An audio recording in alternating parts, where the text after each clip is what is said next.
Guten Tag. This is the 10th uh, section or presentation in the series on the history of the Russian Germans I have been doing. And this will deal with the darkest and most repressive uh, era that the Russian Germans experienced in their brief history. Obviously, the population as a distinct sub-ethnic group among German diasporas doesn't exist before 1763. But the period of time between 1941 and 1955 is particularly dark. It leads to the destruction permanently of their settlements and community structures throughout the Soviet Union. So we will deal with a period of time 1941, starting in the fall, actually August, but really getting underway in September and October. The mass deportation internally within the Soviet Union of ethnic Germans in the European parts of the USSR that are still under Soviet control by August 1941. And some 800,000 ethnic Germans are forcibly relocated and resettled in Kazakhstan, mostly northern Kazakhstan, Siberia, mostly western Siberia, although some 75,000 are sent to Krasnoyarsk Krai in eastern Siberia. The remaining more than 325,000 ethnic Germans sent to Siberia are sent to Altai Krai, Novosibirsk Oblast, Omsk Oblast in western Siberia. And after they are forcibly dispersed to these regions, they are placed under special settlement restrictions, restrict their movement, their right to choose their place of residency, puts them under strict NKVD surveillance. And they also suffer from extreme shortage of housing. They are mostly housed with already existing houses that have inhabitants living in them, kolkhozes, ethnic Russians in Siberia, ethnic Kazakhs in Kazakhstan for the most part, and overcrowded conditions and unsanitary conditions lead to epidemics of disease such as typhus, to take a excessive toll on the ethnic German deportees. There is also a lack of food in these regions. Malnutrition becomes a major problem, and when combined with disease, leads to excessively high mortality rates among the German special settlers. And of course, medical assistance and medical care is extraordinarily substandard and generally lacking. So the people who do get sick from these epidemics, particularly children, things like measles, generally tend to have a much higher death rate than they would under normal circumstances, where they had access to medical care and where they were fully nourished rather than suffering from extreme shortages of everything, including bread, but also notably vegetables and meat, which have important nutrients for human survival. And then there is the mobilization of the ethnic Germans for forced labor in January 1942.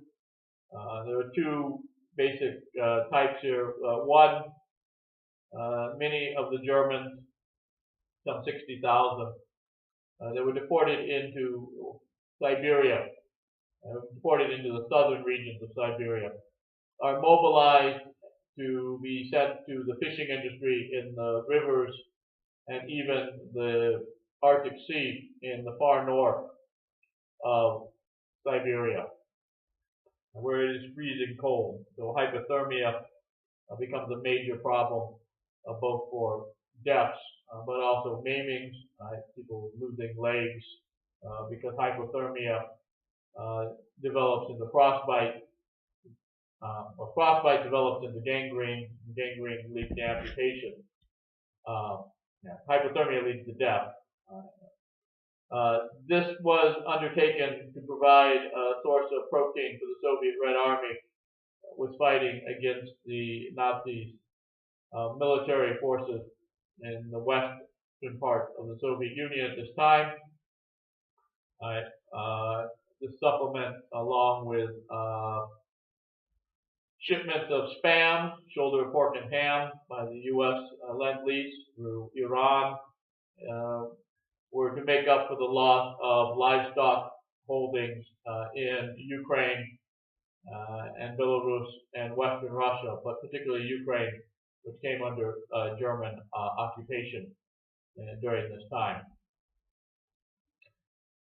So that's the first big mobilization, and those people remained legally special settlers. The second big mobilization is much larger, over 316,000 ethnic Germans. So basically, a very large percentage of the able-bodied adult population, both men and later after 7th of October 1942, women as well. It included not only deportees into Siberia and Kazakhstan, but also the German population that had been living in those regions prior to the deportation in 1941. And they are, along with some Germans that had been fighting the Soviet Red Army that are discharged from the armed military because of their German nationalmos, are sent to the 4th Labor Brigades. They are organized in kind of a military fashion. That is, people are conscripted into them the same way they are conscripted into the Soviet Red Army. But then the conscripts are immediately turned over to the NKVD, which sends them mostly to gulag camps, corrective labor camps. Most of them in the Urals, where they are placed under conditions almost identical to gulag prisoners and forced to perform forced labor under the same conditions as exist in the gulag. And in fact, these are the same camps, although the labor army conscripts, from mostly the Germans, there are some other people that are forcibly conscripted as well. And the prisoners who have actually been charged with crimes and convicted are to be kept separate. So they are and they are certainly separate in all of the records. They are used for industrial construction, felling of trees, building of railroads, and mining, particularly mining of coal. Most of the large camps are in the Urals, but some, like Krasnod, are in Siberia, and others in Kazakhstan, coal mines around Karaganda. And again, these are areas where there's other forms of forced labor, most notably gulag prisoners, also working in the same region, although not exactly side by side. And the final thing we'll cover is the release from the special settlement restrictions and the dismantlement of the labor army. The labor army is dismantled in pieces, but for the most part, it is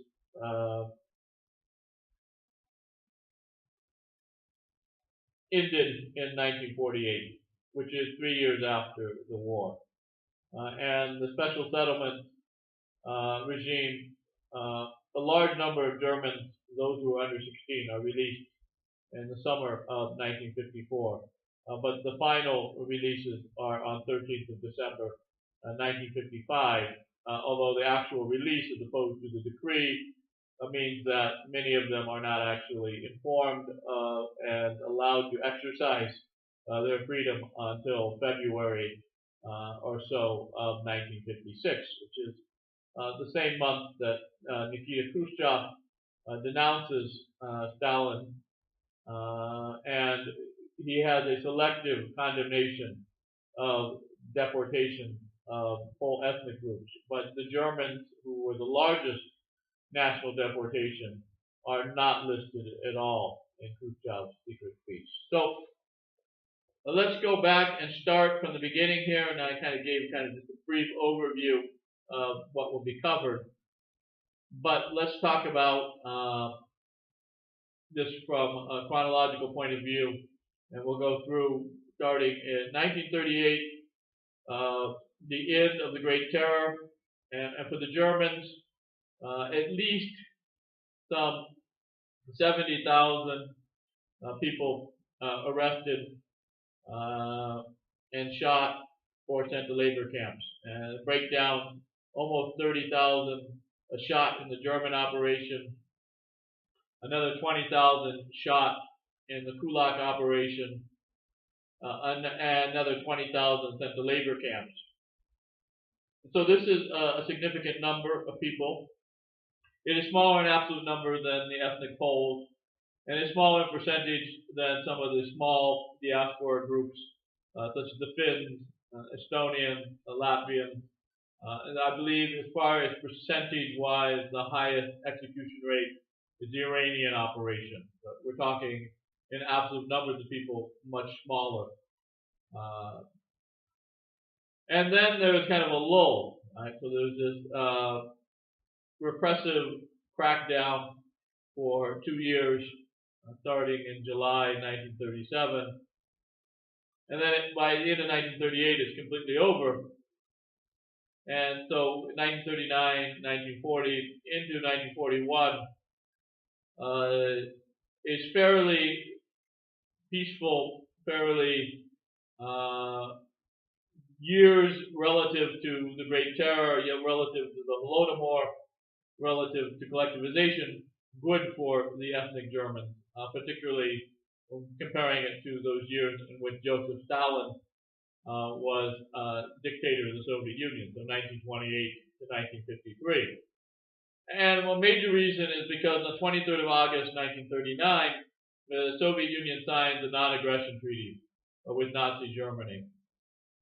And as part of this playing up to have good relations with Nazi Germany, to have an alliance which involves supplies of strategic resources from the Soviet Union and Nazi Germany in exchange for manufactured goods, to have a division of Central and Eastern Europe into spheres of influence, with Central and Western Poland going to the Nazis, and the Baltic states, Eastern Poland, Finland, and for our purposes, most importantly, although obviously in the grand scheme of things more minor, Bessarabia from Romania going to the Soviets.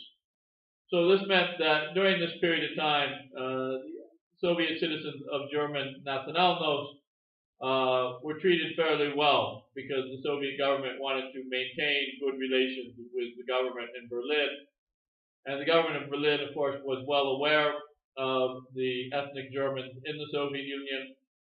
There had been a campaign under the Weimar government in 32 and 33 to provide assistance to ethnic Germans in the Soviet Union, even though the Soviet government did not allow it. There was attempts to raise awareness, attempts to point to the issue of the Holodomor, and particularly ethnic Germans that were suffering from this crime. But the Bessarabia, along with the Baltic states and the eastern part of Poland, the Kresy, all had German minorities, but only the Germans in Bessarabia could be considered Russian Germans. They had immigrated to Bessarabia when it was part of the Russian Empire, and under conditions similar, there was another invitation, manifesto, for Bessarabia particularly, to those Germans living in other parts of the Russian Empire, particularly Ukraine.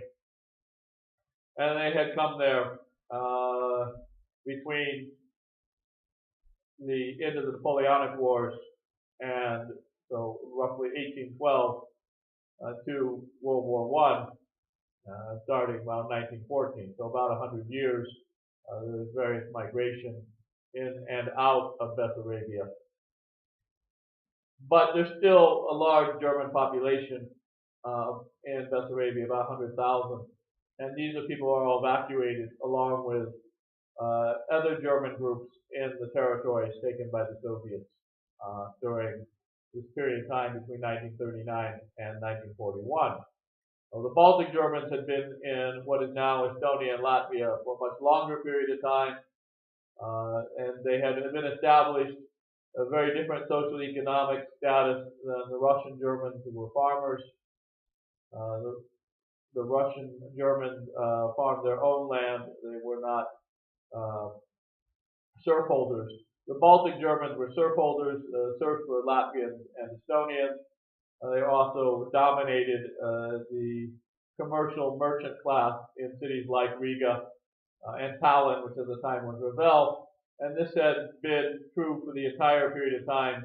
The territory had been under Swedish rule, and they continued this status after the Russian Empire took the territory from Sweden and all the way up until independence. And then during independence, there is a move to redistribute the land and property of the large Baltic German barons to Latvians and Estonians.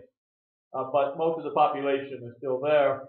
But during this period of time, when they first come under Soviet occupation, the German population is mostly evacuated into Germany. So the Baltic Germans are allowed to leave to go to Germany and do not remain under Soviet rule. They were never part of the Russian Germans. The Bessarabian Germans were part of the Russian Germans under Tsarist rule. They too are allowed to leave to go to Germany during this period of time. And so the only people that fully experienced the worst years of Soviet rule as far as the ethnic Germans are concerned are those that had already experienced Soviet rule earlier, including some very bad years in the 1930s, particularly 1932 and 1933, the Holodomor, but also 1937, 1938, the Great Terror, and now we will talk about what happened after the start of World War II on the Eastern Front. So the Soviet Union is allied with Nazi Germany essentially during the period of time in which the Germans are conquering France, fighting the Battle of Britain. They've already conquered Poland in alliance with the Soviet Union. They take Norway. This is a period of 2 years in which basically the only state or is standing up to the Nazis successfully is the British Empire. I'm not sure where to say. Obviously, the Commonwealth, Dominion, Canada is involved, and Australia and South Africa as well. But the United States hasn't entered the war yet, and the Soviet Union is in many ways helping the Nazis by providing them with raw material during this period of time and enforcing the division of Central and Eastern Europe into spheres of influence. On 22nd of June 1941, Nazi Germany invades the Soviet Union, and they advance very rapidly eastward towards Moscow. And at this time, strangely enough, initially there is nothing done regarding the ethnic German population in the Soviet Union. As far as repressive measures are concerned. We start to see in July the interpretation remove unreliable soldiers and officers from the Soviet Red Army being interpreted in such a way that discriminated against ethnic Germans.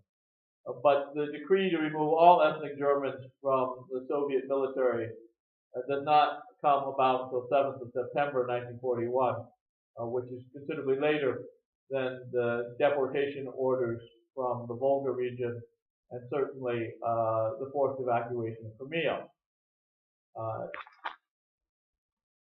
Now, one thing that they do is they NKVD in June, July, and August conducts investigations throughout the Volga German ASSR to see what the political loyalty of the Volga Germans is.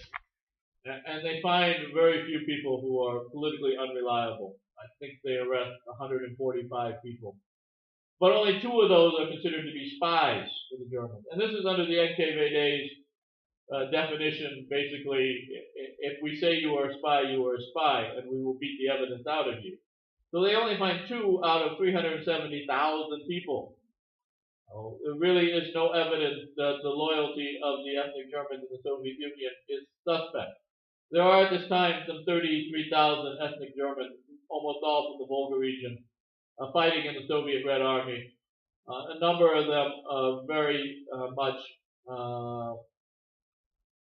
heroically defending the Soviet Union from the Nazis, particularly at the Battle of Brest. But there are other places as well.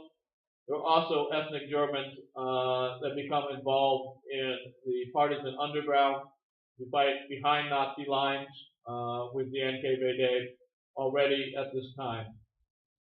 But the Soviet Union considers everybody of German ethnicity, nationalnost, basically ancestry, to be suspect. That is, if you have ancestors that came from Central Europe that we classify as Germans, then you are a German, and that means that you must be politically loyal to the German state rather than the Soviet state, despite any other empirical evidence. And this really gets underway in August. Well, August 15th, some 50,000 ethnic Germans are forcibly evacuated from Crimea into the North Caucasus, particularly what is now Stavropol Krai. It was then Ordzhonikidze Krai, and also Rostov Oblast. And it's very, very chaotic. They're allowed to bring very little with them. They're sent into kolkhozes, collective farms, mostly in Ordzhonikidze, where they are used to assist with the harvest. And then in October 1941, they are deported with the rest of the ethnic German population there. So this is the first ethnic cleansing of Germans that comes in during the Second World War. And you can see it's already in the middle of August. So between late June, all of July, late August, mid-August, the first deportation. So this means that they were taken by surprise. They didn't have a plan already in place to deal with the ethnic German population if there would be a Nazi attack upon the Soviet Union. It took them a while to put together the forced deportation plan. Right? And in fact, for the Volga region, I believe the first documents that we've been able to see, as far as the earliest documents, specifically on the Soviet deportation, are from August 25th.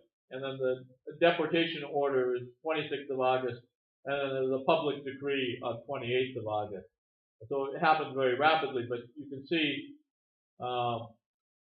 they don't do anything really during the entire month of July, other than there was this NKVD operation which confirmed that there are almost no disloyal Volga Germans, right? Less than 200 out of almost 400,000 people. Right? So Soviet math. Right? Soviet math. 2 spies equal 370,000 people to be sent to Siberia and Kazakhstan for permanent punishment. Fortunately, the punishment itself, as far as the punitive restrictions, wasn't permanent. but for a very large number of people, it was because they died before it was lifted. But also, the exile itself um, was really never ended during the Soviet era, and we'll talk about that later. But particularly the next presentation, which will deal with the post-Stalin era. So 15th August, the forced evacuation from Crimea. And then there is the orders, as I said, for the Volga Germans. And they encompass not only the Volga German ASSR, but Saratov and Stalingrad Oblast. There are two decrees. The first decree, which is the one that is the actual binding one, the 26th of August, gives no reason for the deportation.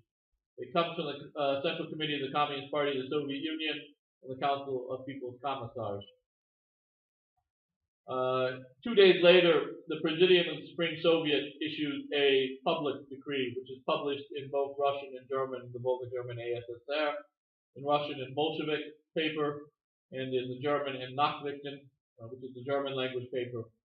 And it claims that there were thousands and tens of thousands of diversionists and saboteurs awaiting orders from Nazi Germany to set off explosions in the Volga German region, and that in order to prevent this from happening, and in order to prevent the Soviet Union from having to engage in acts of repression, it was necessary to forcibly relocate the entire Volga German population, regardless of membership in the Communist Party, regardless of service in the Red Army, regardless of anything except one exception, which is kind of interesting.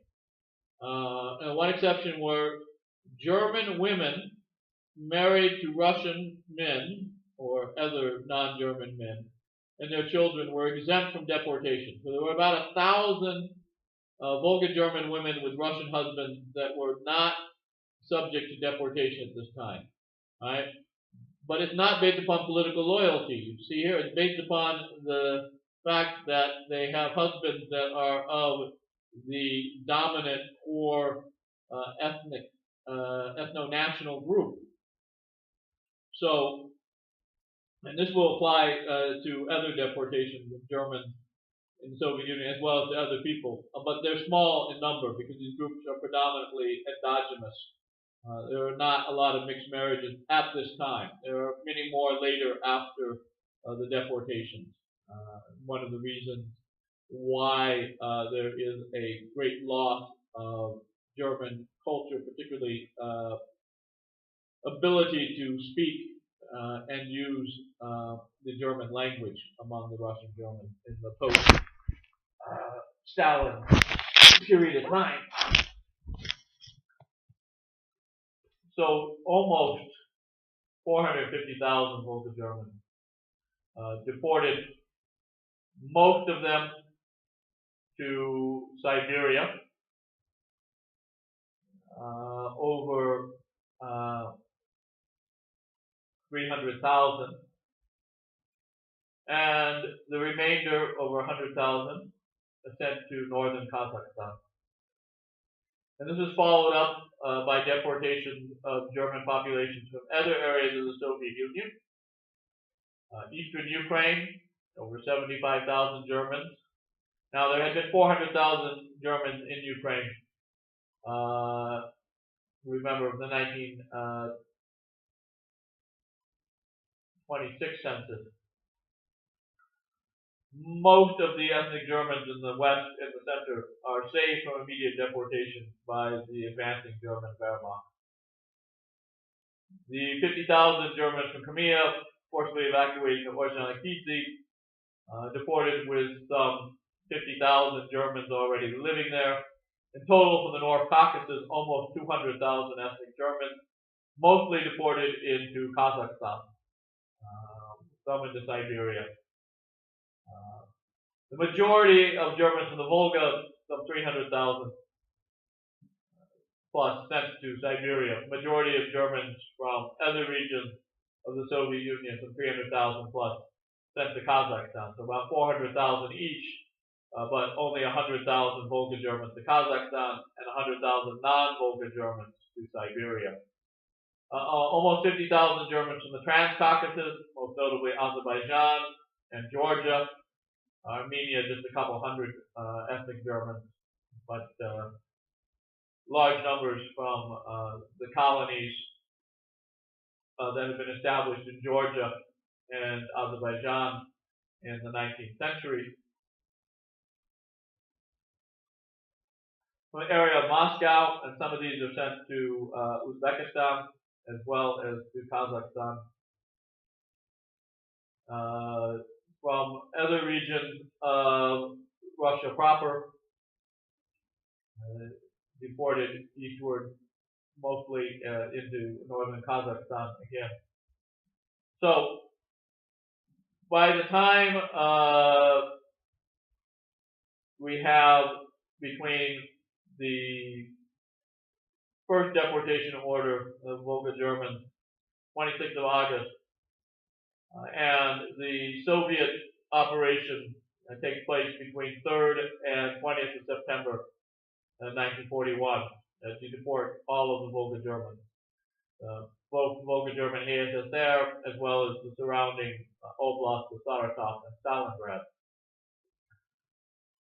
We have a total of about 800,000 ethnic Germans deported during the fall of 1941. Now, most of these, some 450,000 coming from the Volga region, the other 350,000 coming from other areas of the USSR, predominantly in the Northern Caucasus, some 200,000, including the 50,000 that had originally been in Crimea. And only 75,000 from eastern Ukraine, because the rest of Ukraine comes under German rule. So out of about 1.5 million ethnic Germans in the Soviet Union when the Nazis invade, there are about 200,000 in areas already in the east, particularly Kazakhstan, about 50,000, and Siberia and the Urals. So those regions, there had already been German population starting in the 19th century, but there were also deportations during collectivization in the 1930s that increased their population. And there had also been refugees fleeing hunger into these regions during the 1920s. A number of Volga Germans fled into Kazakhstan and Central Asia at that time. And then there are some 300,000 ethnic Germans that come under Nazi rule, primarily in Ukraine. And we'll talk about what happened to these people at the end of the war. But they are saved from immediate deportation by the German military advance. And they are given special privileges by the German occupation as being kind of the forerunners of Lebensraum settlement, having already settled German colonies in the east in the 19th century. And now the Germans don't get anywhere near the Volga German colonists. Those settlements are all destroyed, the population forcibly dispersed through Siberia and to a lesser extent Kazakhstan in September 1941. So the Soviet NKVD basically goes house to house in German villages in all these regions and rounds up people, tells them they have just a short period of time to gather up some belongings. Officially, they're allowed, I believe, to bring 1 ton of goods per family. But a lot of people, particularly in places like Crimea, where the evacuation, they're allowed to bring very little, if anything. And they are taken by Studebaker trucks, provided later by the U.S. For later deportations. But I think they're taken by truck. I'm not sure exactly what type. They're taken by trucks to railroad stations. Now, I guess there wouldn't have been Lend-Lease Studebaker by this time. This is 1941, but later deportations of other peoples. The U.S. Lend-Lease provides the trucks that transport them to the railroad station. But this time, it would have still been Soviet trucks. To keep all this straight in my head, I don't have a lot of notes. I don't like to be looking at them. It distracts from the presentation. So, but yeah, so they would take them on trucks and jeeps, transport to rail cars, and then stuff them on the rail cars and forcibly deport them. Now, there are over 40 people per car at this time, and later deportations get even more compact. And they deport them to areas of the east. In some cases, deportations, particularly, for instance, those from the Transcaucasus, Azerbaijan, they are transported by water from Baku into Turkmenistan, and then by railway into Kazakhstan. And then they are dumped out in these areas where they are placed under NKVD surveillance and supervision, the special settlements of these areas lacking in all material necessities, so high rates of malnutrition and disease. It takes them quite a while to be integrated into the kolkhozes there, so they don't receive labor days that can be redeemed for food for a while. The NKVD is mainly interested in registering them and keeping them in the areas that they deported, preventing them from escaping and moving. One of the problems here, because they are so impoverished, and they are not very happy about being uprooted from their ancestral homelands in the Volga region and in Ukraine, the eastern part, and in the North Caucasus and in the Transcaucasus, that they're considered to be a very socially volatile population. They are all of a sudden been completely immiserated. Almost all of their immovable property is lost permanently without any restitution ever. Even it's only in November that they start to provide some provision of particularly grain, and then later livestock for grain and livestock that is abandoned due to the deportation in the Volga region and other places. That there needs to be something done to prevent these people from becoming a serious social problem. We basically have 800,000 people that have been completely robbed of their land and much of their other property, dumped out in the middle of nowhere with people who are a different culture, forced to live with them, and nobody's very happy with the situation. The Soviet government solution is to mobilize the Germans for forced labor, and this takes care of two problems. One, getting rid of the social tension by removing most of the adult-bodied first male and then even female population after October 1942. And two, to take care of severe labor shortages, particularly things like the fishing industry and the industrial construction and felling of timber, all of which have severe shortages of labor.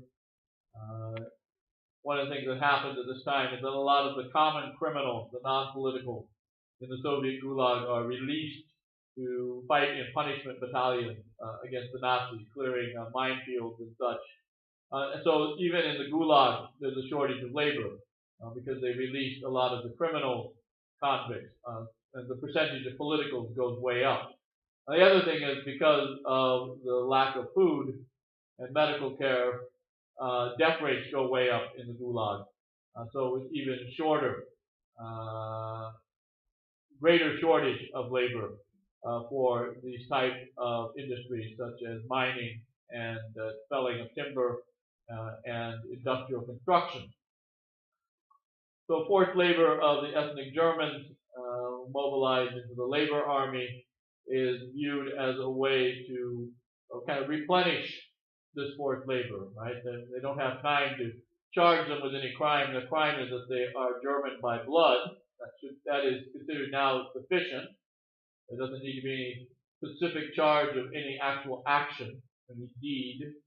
They don't need to try them, right? They just send them to the camp through a process of conscription, identical almost in all aspects to military conscription, but instead of being sent to the Red Army by the NKO, People's Commissariat of Defense, they are sent to NKVD, People's Commissariat of Internal Affairs, and they are mobilized to work in corrective labor camps in the Gulag. And so the first wave of labor army are small. And these consist mostly in eastern Ukraine, because the Germans are advancing so fast.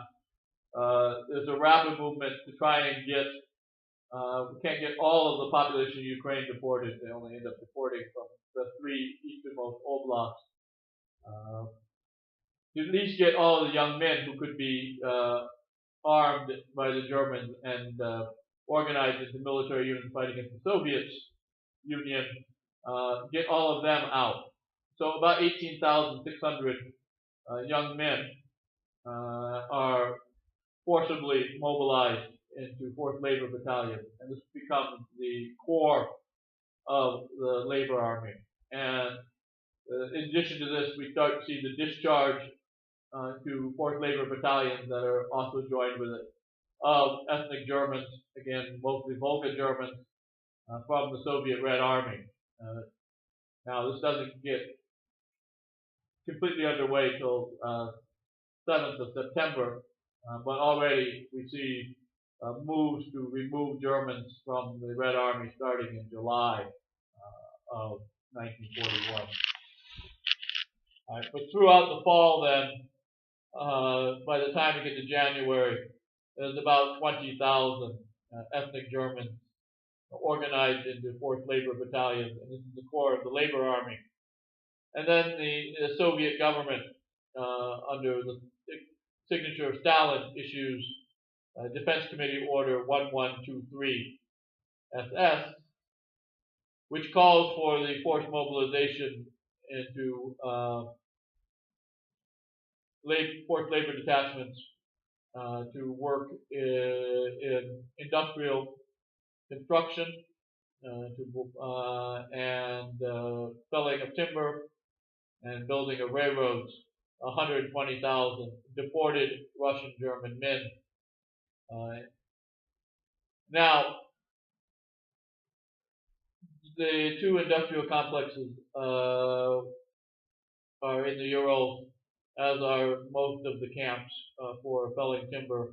There is one in Siberia, Kraslag, and there's a mining camp, although the mobilization for it is later, around Karaganda in Kazakhstan. This decree does not get 120,000 men for a number of reasons. One, a number of the men fail the health exam. They have to have a military-style health exam. Two, many of them do not have the necessary clothing and other items, but particularly clothing, required by the decree to be sent off to work.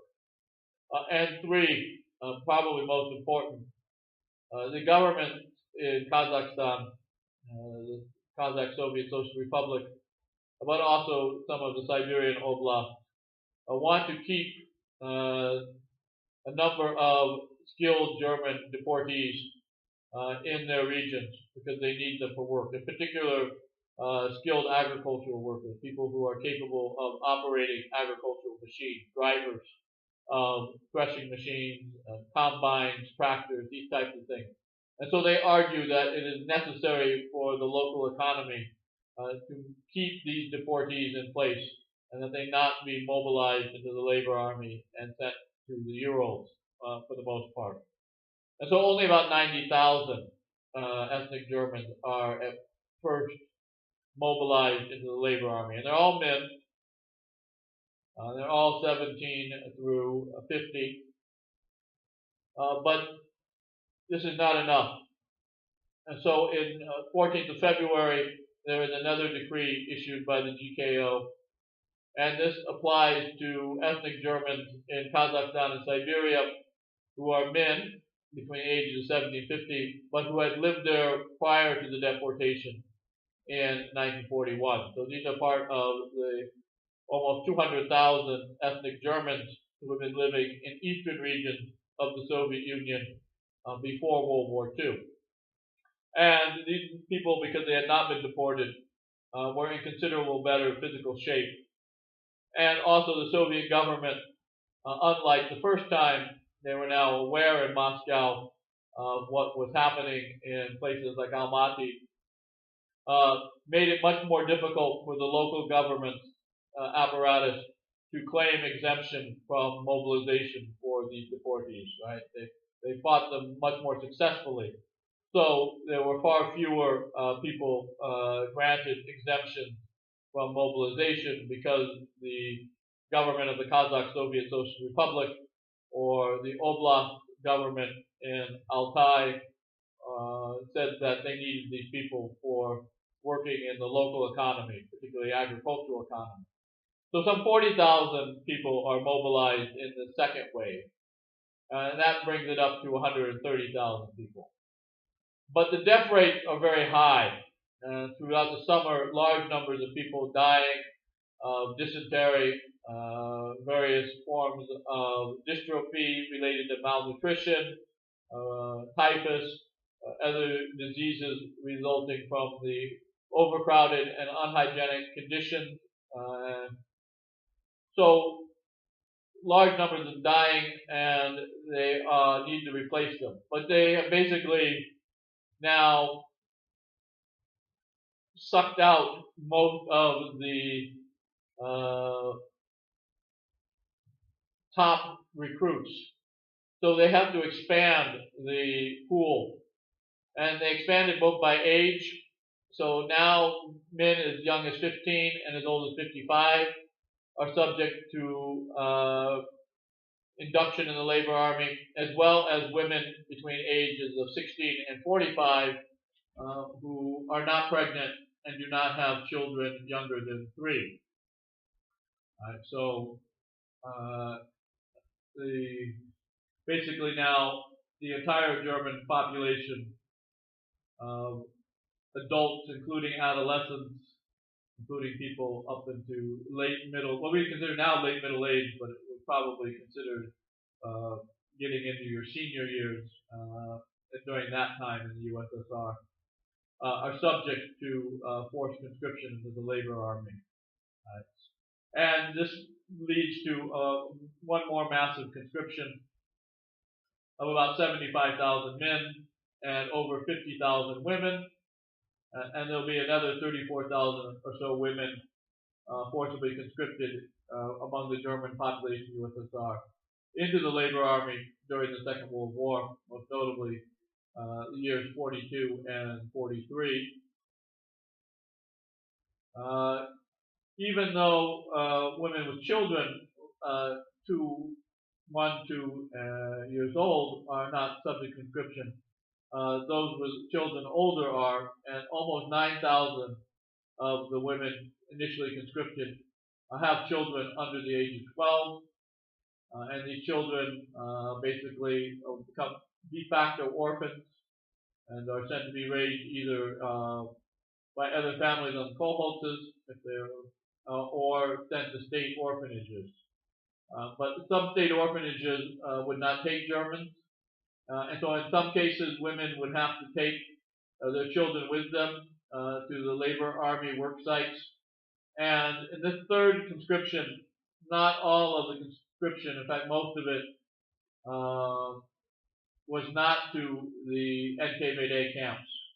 Instead, they were sent to civilian commissariats for men, mostly coal mining, for women, extraction of oil, and manufacturing munitions, but they were housed in barracks and placed under NKVD supervision and control. So while they weren't technically in camps, they were still in forced labor. But conditions in the civilian commissariat were in a number of ways better.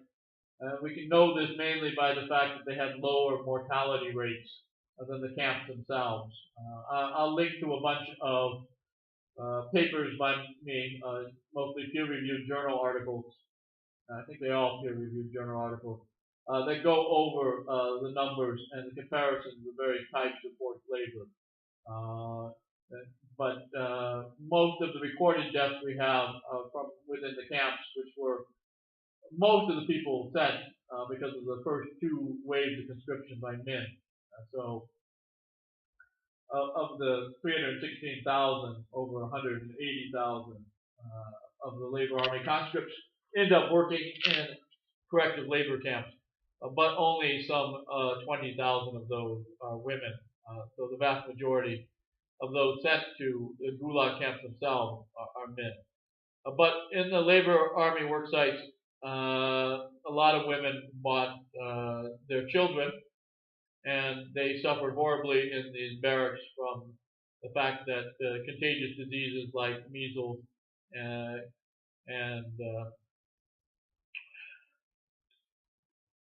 mange, skin diseases were readily transmissible in these cramped conditions. And it wasn't only children.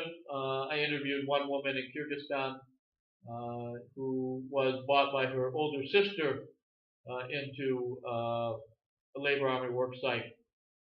And that's quoted in the most recent journal article. I'll have a link below, the one from Crimes in History.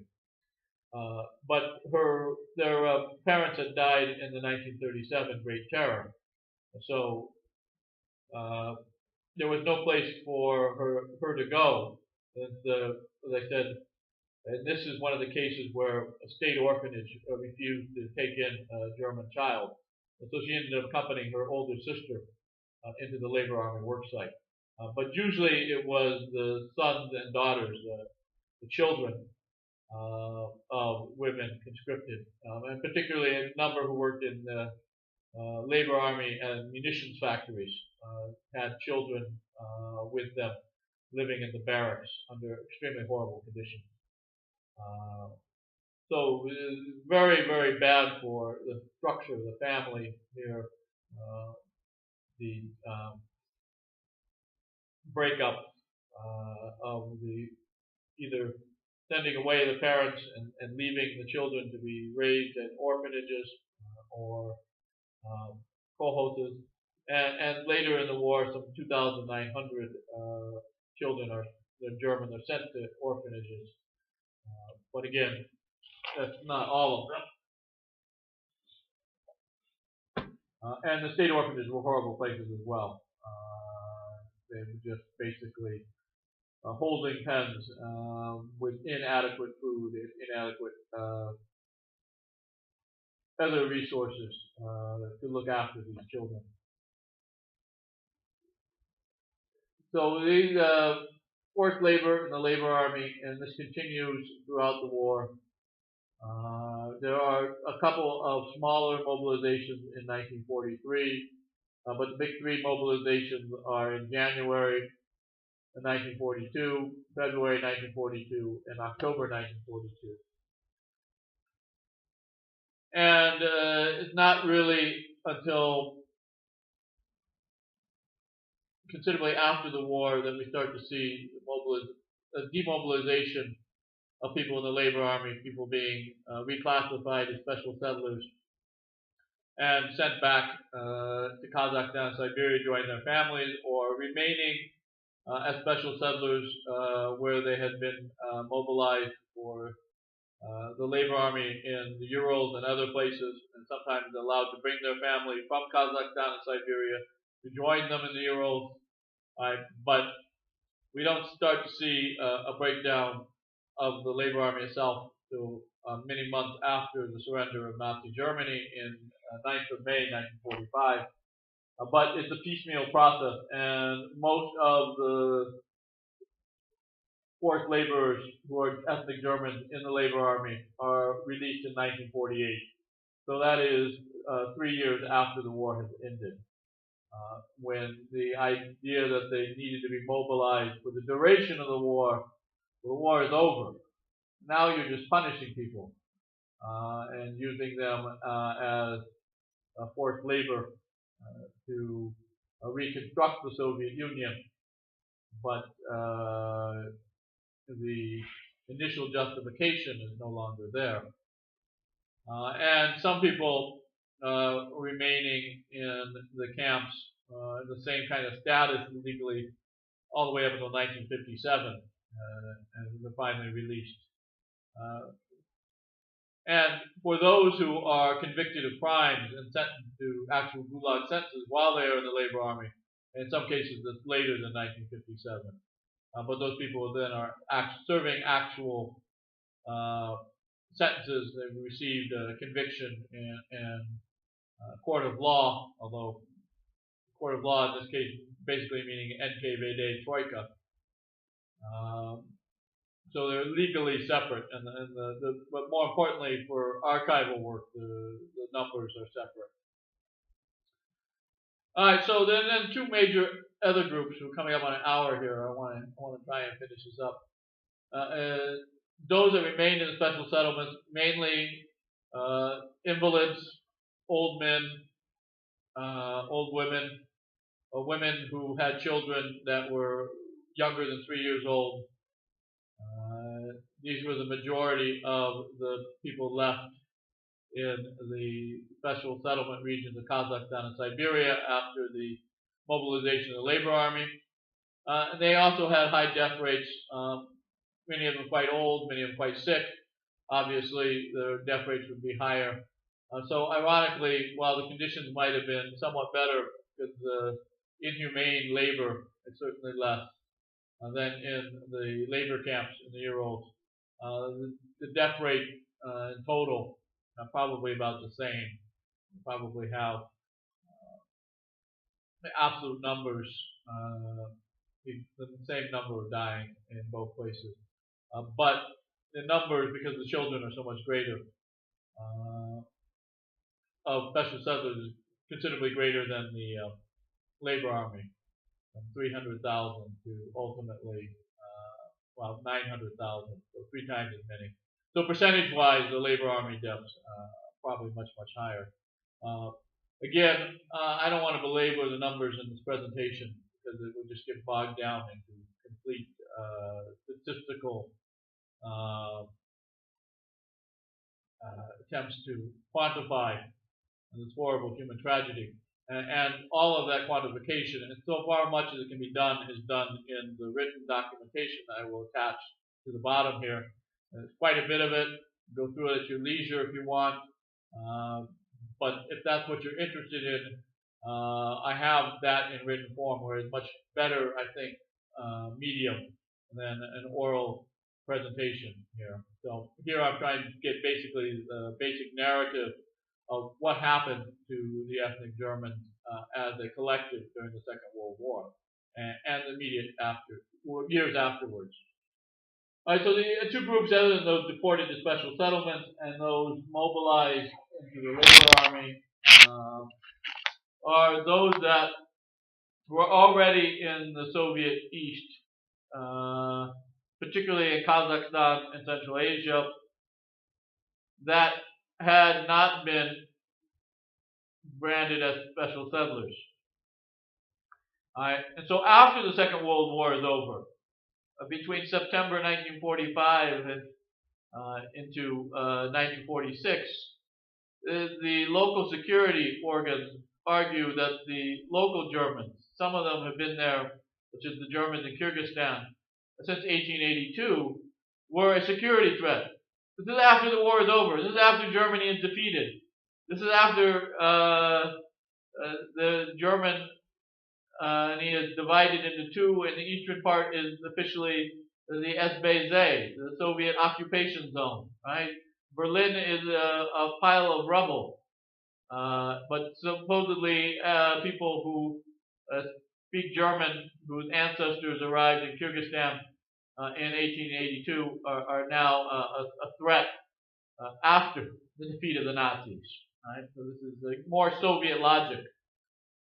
They managed to get about 120,000 ethnic Germans who were already living in the regions, mostly in Kazakhstan, Central Asia particularly. Here it's 90%.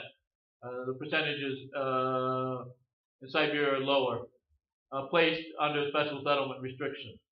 Right? So they weren't deported. Right? They weren't considered a official security threat during the entirety of the Second World War in Nazi Germany. Then after the war ends, they are considered to be a threat because they are German blood. And they are placed under special settlement restrictions, those that had not been mobilized into the labor army due to the February and October 1942 decrees. So there's another 120,000, which means there's about 100,000 ethnic Germans, mostly in Siberia, particularly Altai Krai and Novosibirsk Oblast, who are not ever placed under special settlement restrictions.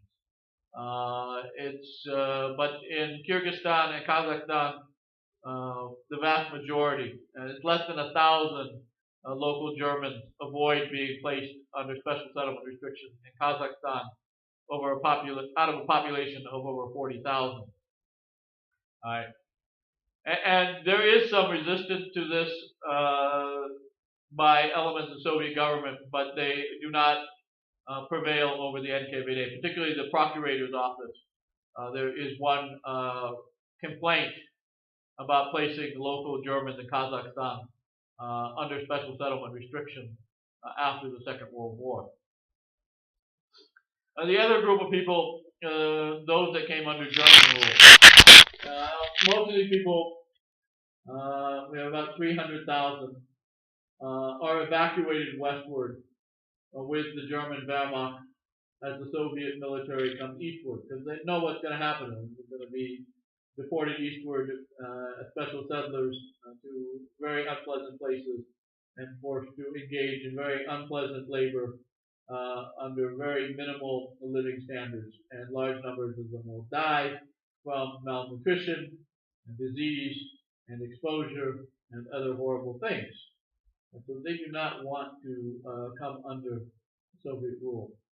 And so they evacuate with the Germans and into the Warthegau in what is now Poland. It was the part of Poland that was annexed by the Nazis after 1st September 1939, but a big part of it had been part of Germany before the loss of territory after World War I. And then they keep going westward, evacuation flight into Western Germany and to the Allied occupation zone of the United States and Great Britain. Of these 300,000 people, about 100,000 managed to avoid repatriation. Many of them leave to go to Canada or various Latin American countries, Paraguay.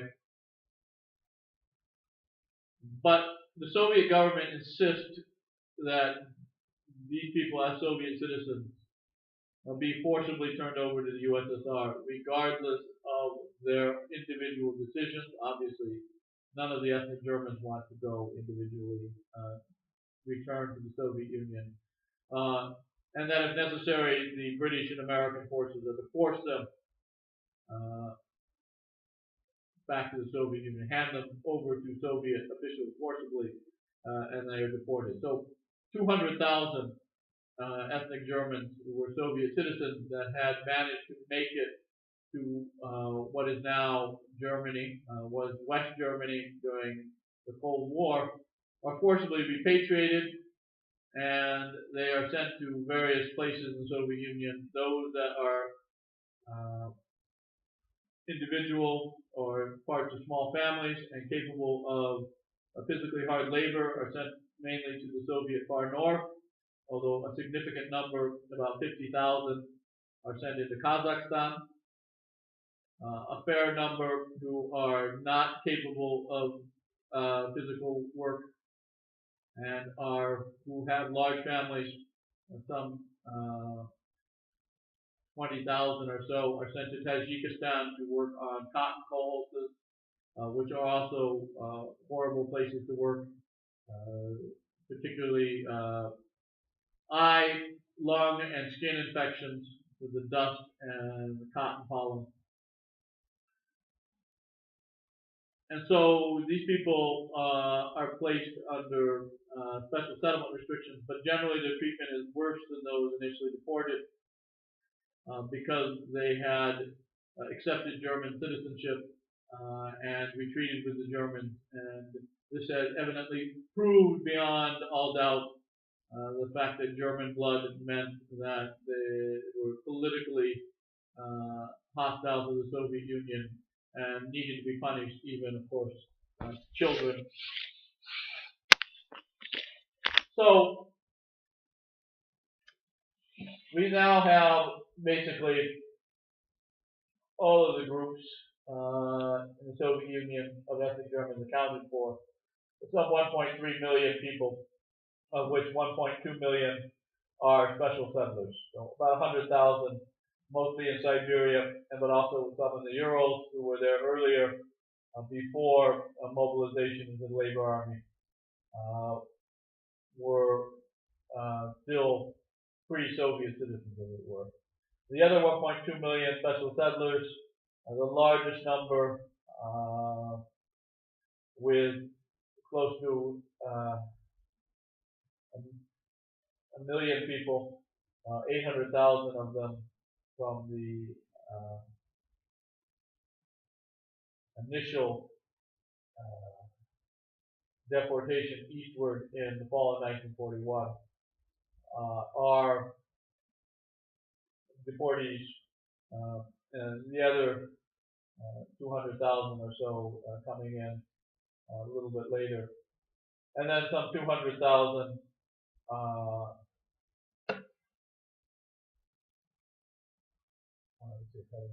100,000 people avoid special settlement out of 1.3 million. So there's 1.2 million left. So 200,000 forcibly repatriated, 300,000.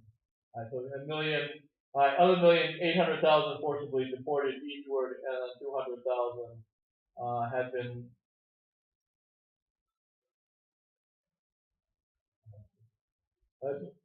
the numbers are down below, but I think the initial 800,000 deportations, 200,000 repatriations, or a million, 100,000 local Germans in the special settlement, 100,000 not put under special settlement regime.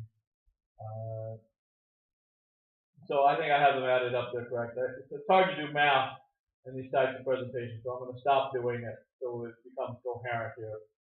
But basically, the largest group, those people deported, primarily from the Volga and to a lesser extent other areas. The second largest group actually being from the North Caucasus for the initial deportation. Most of the Ukrainian Germans are forcible repatriates rather than during the fall of 1941 deportation. In 1948, the Soviet government makes the deportation of deported people permanent in a decree issued by the Presidium of the Supreme Soviet on 26th of November 1948. And it says that all of the people deported as national groups, and it names them specifically. The Germans are one, the Chechens are another, Crimean Tatars, which we'll talk about later in the month for the 18th of May deportation, another group. That their deportation is forever. The only document I've seen that uses the word is navechna in Russian, so for all eternity. This means that for unlimited generations down, no matter how well they become assimilated, no matter how much they try and prove their loyalty to the Soviet Union, right, that they are not allowed to return to their places from which they were forcibly deported. Right, that the punishment is for all eternity, for all generations. And this is clearly a racial way of thinking. Right? This is purely on ancestry. Right? This is racism as pure and as blatant as anything the Nazis or apartheid South Africa or Jim Crow U.S. South did. In fact, I would argue it's considerably worse than the Jim Crow South because of the conditions these people are being condemned to for all eternity and the legal restrictions. But it's hard to know because obviously it doesn't last for all eternity in practice. Now, certainly the intent there of the Soviet government to make these people permanently second-class citizens as special settlers is there. And there's severe punishment. Anybody attempting to leave the special settlements now is subject to 20-year sentence of hard labor. And any free citizen assisting special settlers to escape the special settlement and return to their former places of residence is subject to 5 years imprisonment. So, right, so it's an extremely draconian law applied to keep the deported Germans away from their ancestral homeland in the Volga, Ukraine, and Caucasus, to keep them tied to Kazakhstan and Siberia.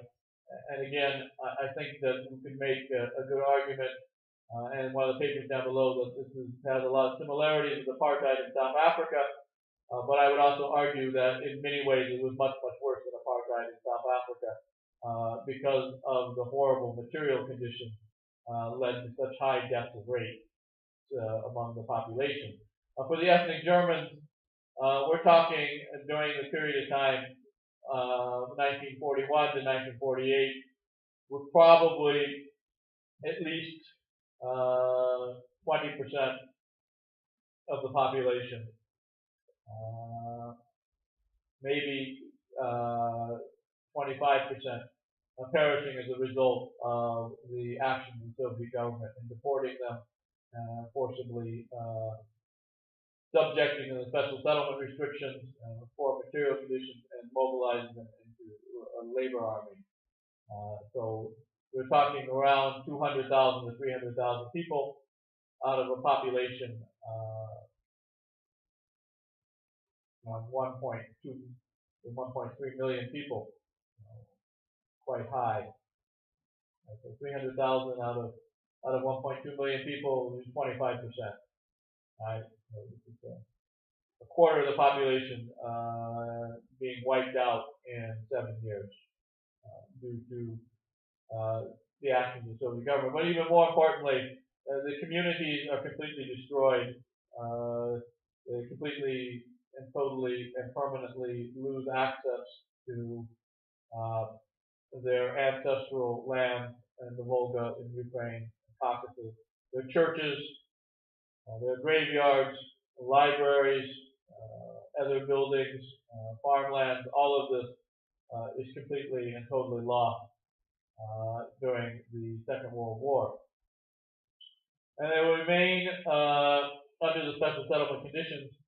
As I said, in 1954, children are released, and then at the end of 1955, 13th of December, it's ordered that the remaining German population be released. And this is the first national group sent to special settlements that are released from the special settlement restriction, in large part because of negotiations between the Soviet government and the West German government.